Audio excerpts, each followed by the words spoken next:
You're watching New York Sports Nation Nightly.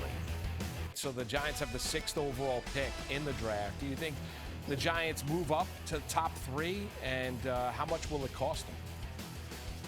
Wow, 5 weeks. I mean, it feels like we've been talking about this draft for like a year now. It's, it's been ever since about midpoint of the season, all I want to talk about the Giants, their draft pick. But yeah, I mean, that's obviously been the speculation. Will they move up for a quarterback? I think we can pretty much take moving up to number 1 or number 2, that's out of the card. Both those teams are taking quarterback. You saw Washington traded Sam Howell today. So they're clearly greasing the skids to draft a quarterback. I think that team that you wonder about is the Patriots to number 3.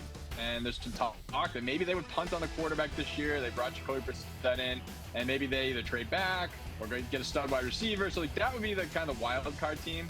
But as far as from the Giants' perspective, it would still cost a lot to get up to number 3. So are they willing to meet whatever that asking price may be? Because they're not the only team that's looking to move up. Minnesota just lost Kirk Cousins.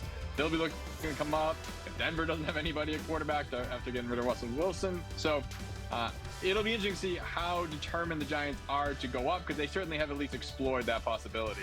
All right, if they sit at 6, who do you think they go with, or what position do you think they address? Yeah, I think it's, if they trade up, it's obviously for quarterback. If they sit at 6, it's only quarterback, wide receiver, in my opinion. I know there's been some talk about offensive line. I don't see them doing that again. They've used, top 10 picks on offensive line in the last couple of years. They've spent a little now, so that's where they're hoping to get the upgrade. But these wide receivers I'm seeing on the screen right here, these guys are all studs. And you see a contract that Calvin Ridley just got from the Tennessee Titans, how much it costs to get even a decent wide receiver on the open market.